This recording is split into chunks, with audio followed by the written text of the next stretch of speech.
Hello, this is Brown and Freddie Benjamin from mobileYouth. Today we're talking about fans for mobileYouth TV. Why are fans important and why do you need to know who your fans are? Now the interesting thing, Freddie, is that we get asked to go and speak a lot in companies. You know, we speak to mobile brands, we speak to their agencies, we speak to non-mobile brands. And one of the questions I often get asked is this: what is it that all of these successful youth brands have that they share? You know, what's the one thing that they all have in common? And you can name brands like Nike, Threadless, Jones Soda, Apple, JetBlue, Red Bull, Monster, Boost Mobile. You know, you can name all of those companies. And the one thing that they share is that the people who work in these companies know intrinsically who their fans are. They know what their fans look like, how old they are, where they hang out, how they can communicate with them, what kind of messages they use to communicate with these people. And you know, that immediately leads us to where we need to start when it comes to trying to emulate the success of these companies. It's because, you know, when I turn that over to the kind of companies that we work with, a number of those companies, and this is not unusual, a number of those companies don't know who their fans are. So you need to ask yourself, who are your fans? And the obvious knee-jerk reaction to that is, we don't have any fans. To that we'll say, as we'll find out, every brand has fans, right? So the point being that to know your fans, to know the quality of them in terms of the dynamic, the social and psychological dynamic of that person, is absolutely key to success with young people. So we've been researching fans for mobile brands for 10 years now, and we've got some highlights that we'd like to share today. So maybe, Freddie, you can start off by telling us some of the key insights we'd like to share for 2011. Define for us what a fan is. Sure. In our research, we have found that every brand has a set of young customers who are enthusiastic about the brand to the point that they pledge their allegiance to the brand. And these sets of customers are what we call fans of the brand. A lot of people call them influencers or the top 10% of customers. These customers not only just like their brands, but they actually love their brands. And the other thing is fans also tend to spend more on the brand than the average customer and get involved in engagement activities that the brand organizes. So I think the key distinction here, Freddie, is the difference between liked and loved. And also, what's important for those listening is to understand what fans are and what fans aren't. There's this general conception that a fan is the person that sleeps outside of your company headquarters in a tent waiting for a product launch, or people that follow you around at industry conferences. Those do exist. Maybe if you're an Apple or a Nike, you have those kind of fans. But for most brands, fans are a bit more innocuous. They're a bit less conspicuous. They're the kind of fans who simply love a certain aspect of what your brand does, but they might not be as otaku or as crazy as some of the brand fans that you see on the internet or on the videos on YouTube. So what we're talking about here is people who simply love your brand. And you know why that's important for your company is really not just about word of mouth and marketing. It's much more deeper implications for your business model as well. So Freddie, what does it actually mean to a company, a brand, to have fans when you were talking about the bottom line? A brand can benefit from fans directly is through recommendations that fans give to their friends when it comes to purchase decisions. It's been pointed out by various research that peer recommendations are way more effective than advertising when it comes to influencing purchase decisions. And this is especially true when it comes to young customers. The young customers tend to consult with each other before making most of their purchases, especially when it comes to technology products and mobile. Advertising does not have the same kind of effect, and a fan plays a key role in really influencing their social network towards brand that they love. They also want their friends to use that same brand as they do, and they tend to show off the cool features about the brand, highlight all the positive aspects of that brand. It's basically the fan doing marketing for the brand instead of brand spending a lot of money on advertising. Okay, so it's not just about marketing when we talk about fans. I think one scenario that's often overlooked is how fans can benefit product managers, product development managers, or consumer insights managers when it comes to understanding the usage scenarios for a product. So if I'm one of those, how can a fan help me? Because fans interact with your product or service the most, they are the ones who have the ideas about how to improve the product or what new features it needs. Fans are your best department of ideas, the biggest department of ideas that you have, the best department of ideas that you have. And really tapping that Tapping what your fans have to offer to you is how product managers and even designers can improve their work in delivering what consumers want.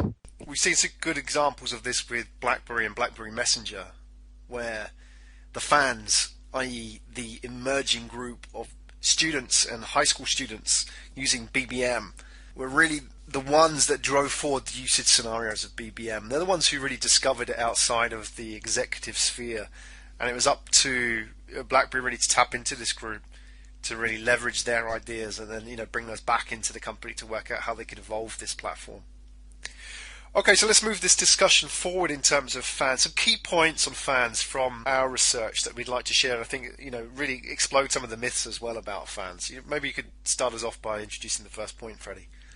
Yeah, definitely. The first one that every brand should pay attention to is your brand has fans out there and you need to go and find them. Very true.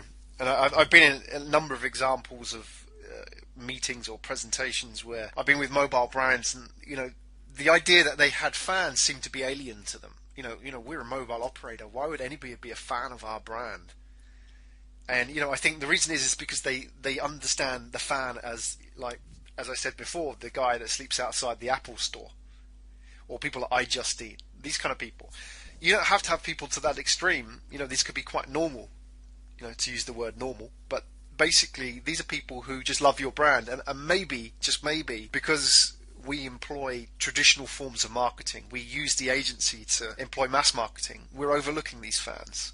Because, they want to connect with us, but we're building these walls which prevent them doing this. Exactly, that's right. And your point of mass marketing, that was spot on. Advertising targets everyone. Fans are really a small group of your customers who are overly enthusiastic about your brand.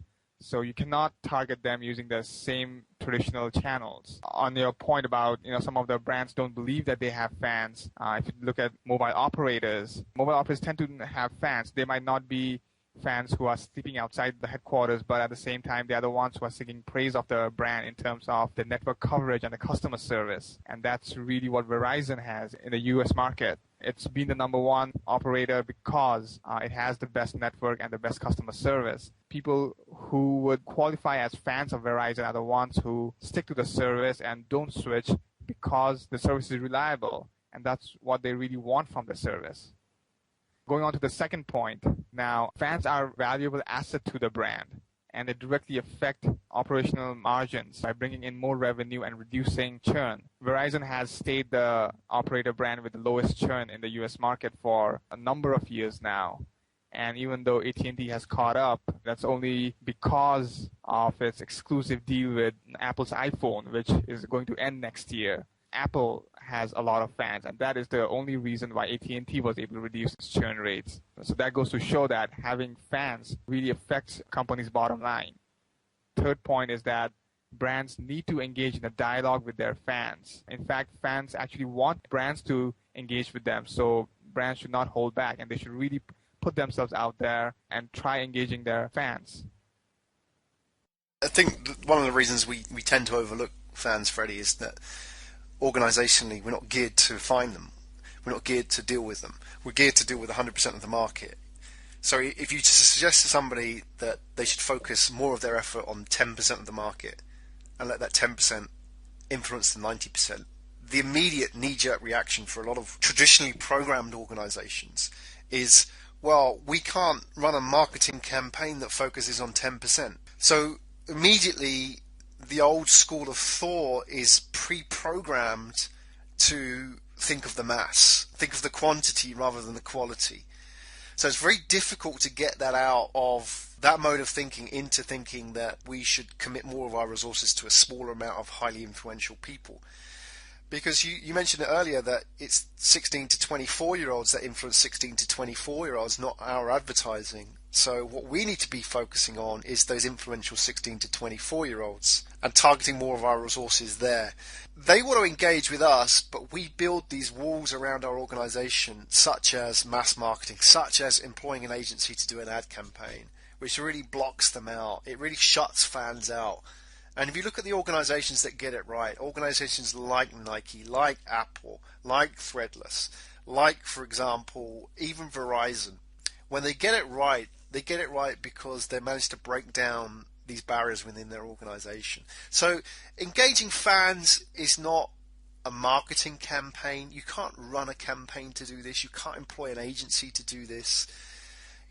It's really a reflection of your organizational culture. And as I think one of the things to take away from this is when it comes to fans, it's all about serving the fans, the service. And customer service isn't a department, it's a mindset. If you have it within your organization, it's possible. But if you have an organization that's pre-programmed to win net additions and market share, it's going to be a tough uphill to focus on the customers that really make the most difference to the market.